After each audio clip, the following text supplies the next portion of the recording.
This is steel, which contains iron. The Earth's crust is 5% iron. Iron. Construction equipment, iron. But what is iron? Iron is the 26th element in the periodic table within the transition metals. Its symbol is Fe, and it has 26 protons, and it has 30 neutrons, and it has 26 electrons. However, iron has isotopes like iron 54, 56, 57, and 58. Iron 56 is the most abundant with 91%, and iron 54 makes up 6%, and iron 57 makes up 2%, and the rest is made up of iron 58.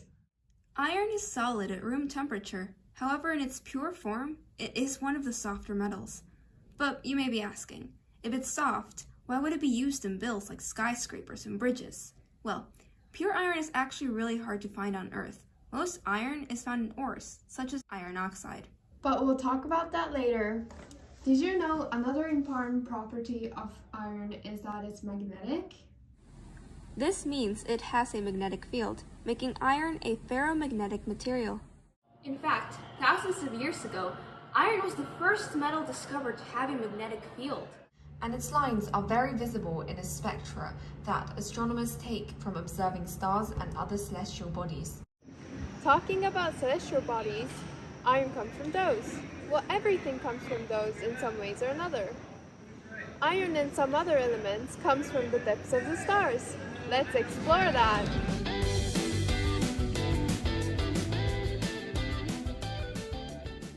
One of the main ways iron is formed is through the supernovae of stars 10 times larger than our Sun. The general structure of a star is formed from hydrogen and helium, and as fusion starts, heavier elements begin forming in an onion-layered structure. First, with the outside layer being unbound hydrogen and helium, then helium, carbon, oxygen, silicon, and finally the iron core.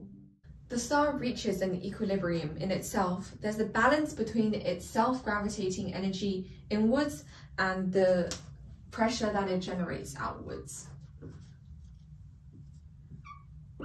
therefore forming a stable star. Heavier elements fuse through a process known as alpha capture. Essentially, an element gains helium and it eventually becomes heavier and heavier. So we can go from 48 chromium plus a helium, and it turns into 52 iron, or we can get a decay of 56 cobalt into 56 iron plus a positron plus a neutrino plus a photon. However, elements heavier than iron beyond this point absorbs energy during fusion rather than release energy. So the star starts to lose its equilibrium and gravity becomes so strong that the core collapses, causing the outer onion layers to blow up into space, and this means all the heavier elements in the layers gets released through this supernova, and this is how iron is created. Now, another way iron is formed is through the explosion of the white dwarfs. White dwarfs are the remnants of the stars with a mass around 0.3 solar masses, which is actually not that big. It's basically a corpse of the smaller stars, and due to the fact that it's not generating nuclear fusion, it counters their own gravity by using the electron degeneracy.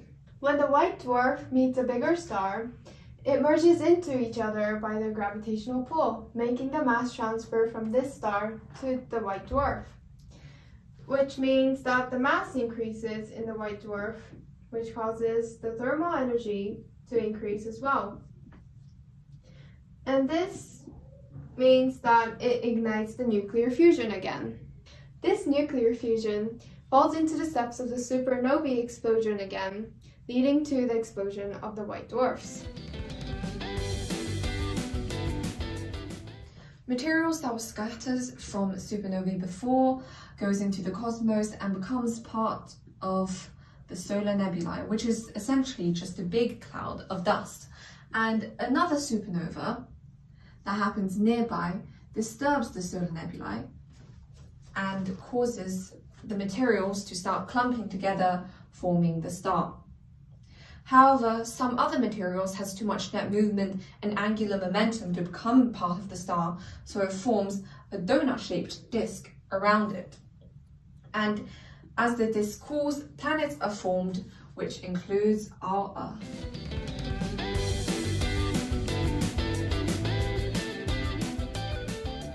As we mentioned before, iron isn't found in its pure form in Earth's crust, as it is quite reactive.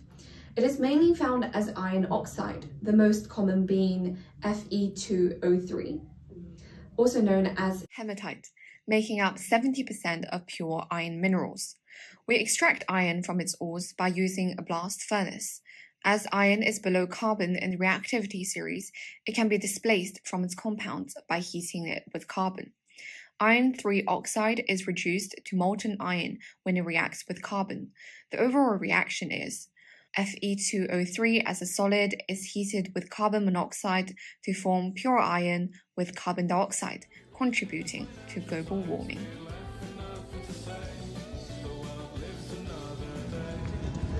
Iron, along with oxygen, make up the red color of blood. Iron is a crucial part of our diet.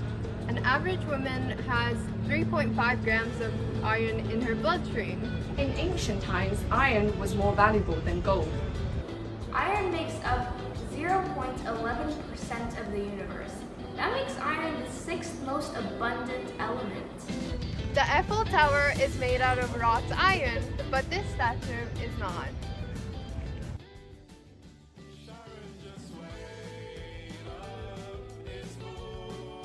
I'm gonna do it again! Talking about celestial bodies. The Earth. Wait, guys. Say hi, Momo. Hi. But we'll talk about that. Pure form in Earth's crust added